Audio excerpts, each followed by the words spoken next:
You are falling with no floor beneath you, and somewhere just before you land, you wake up.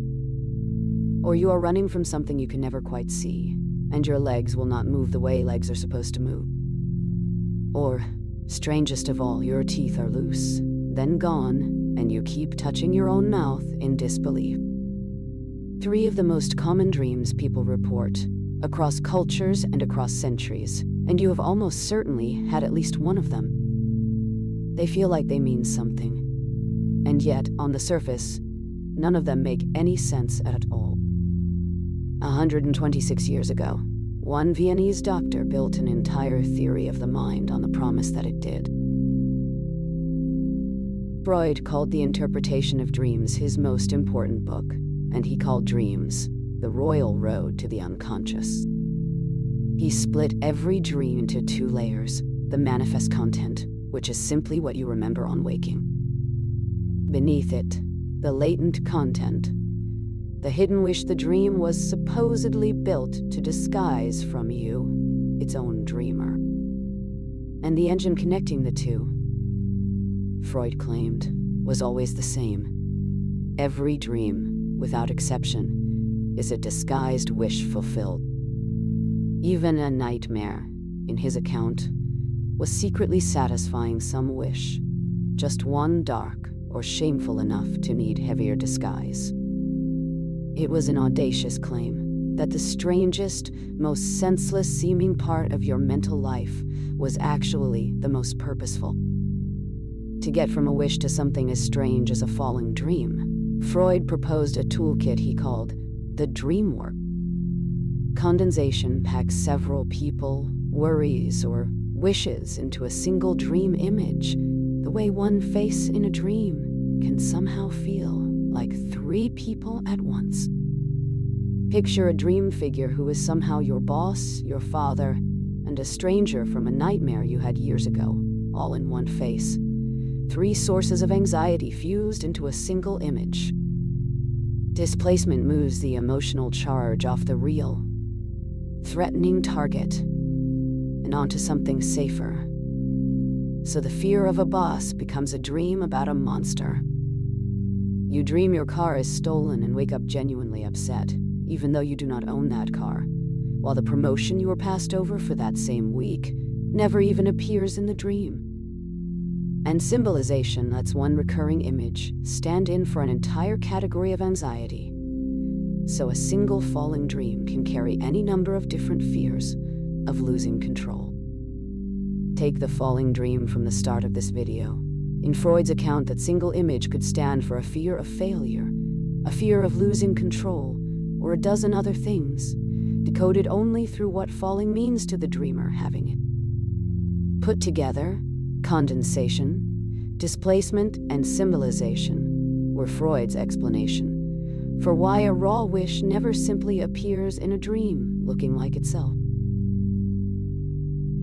Now the honest part, because a century of sleep science has had a great deal to say about all of this. In 1977, 2 Harvard researchers proposed a very different account. Dreams begin as raw, random electrical activity firing up from deep in the brainstem during REM sleep.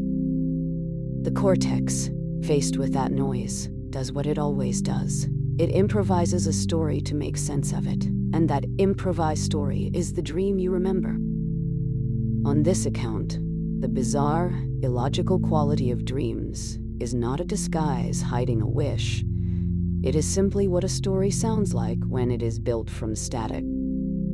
The theory has been refined since, folded into a broader model of shifting brain states across sleep and waking. But its core replacement of Freud's engine has held up. That refinement now has a name: the AIM model, tracking activation, input source, and neuromodulation, as they shift together across sleep, dreaming, and full waking. A second, very different line of research asked a simpler question. Instead of theorizing about dreams, what if you just counted what is actually in them? The researcher behind this is William Domhoff, and his tool was the Hall van de Kassel coding system. a method for turning thousands of dream reports into countable data instead of guesswork. The coding system tracks who shows up in a dream, what they do, and whether the emotion running through it is fear, anger, or joy. The same categories applied consistently across tens of thousands of dreams. One researcher did exactly that across tens of thousands of dream reports and found the same pattern again and again. Dreams track your waking life, not a hidden wish beneath it.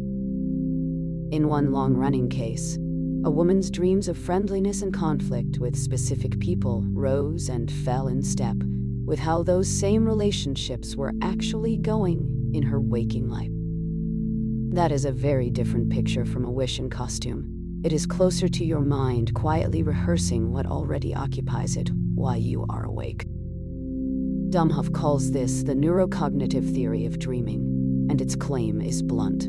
A dream is not written in code waiting to be cracked. It is a fairly direct readout of what already occupies your waking mind. So here's the line this series keeps drawing, held up against dreams specifically. What holds up? Dreaming is genuinely tied to memory consolidation and emotional processing. Your sleeping brain really is doing psychological work, not producing meaningless static. Even the strange fusions of condensation look less mysterious under this lens. Sleep genuinely does blend and cross-link related memories together. Freud simply added a hidden motive the evidence never required. What does not hold up? That every single dream is secretly a wish, and that a nightmare is just a wish wearing a disguise. Most dreams are simply neutral or unpleasant, not covertly satisfying. What also does not hold up? Fixed, universal symbols. No study has ever shown that a given image reliably means the same thing across different dreamers, cultures, or eras. And in clinics today, dream interpretation as Freud practiced it has faded from the mainstream. Still used by some psychoanalytically trained therapists, but no longer a core diagnostic tool anywhere else. One real traceable number backs that up. A survey of therapists from the year 2000 found dreams came up in roughly 1 session out of 4, and about half of clients had worked with a dream at least once.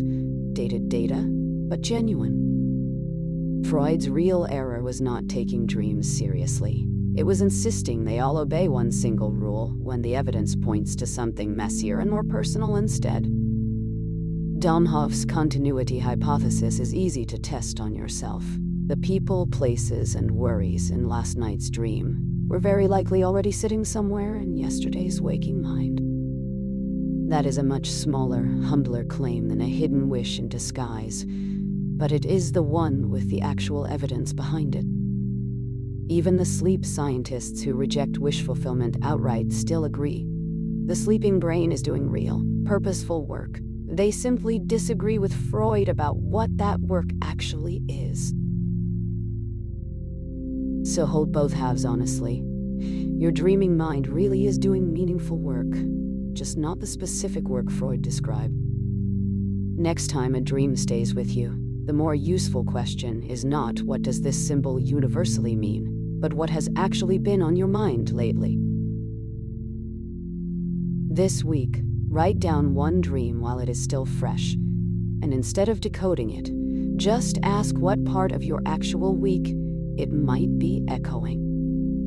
Dreams were Freud's own royal road, the claim he staked his whole reputation on, and it turned out to lead somewhere real, just not exactly where he pointed. Next episode, we follow that same road to its end, Freud's legacy, and the falling out with his closest student that split psychology in two. That is the interpretation of dreams, not a code to crack, but a mind quietly narrating what it has been carrying all along.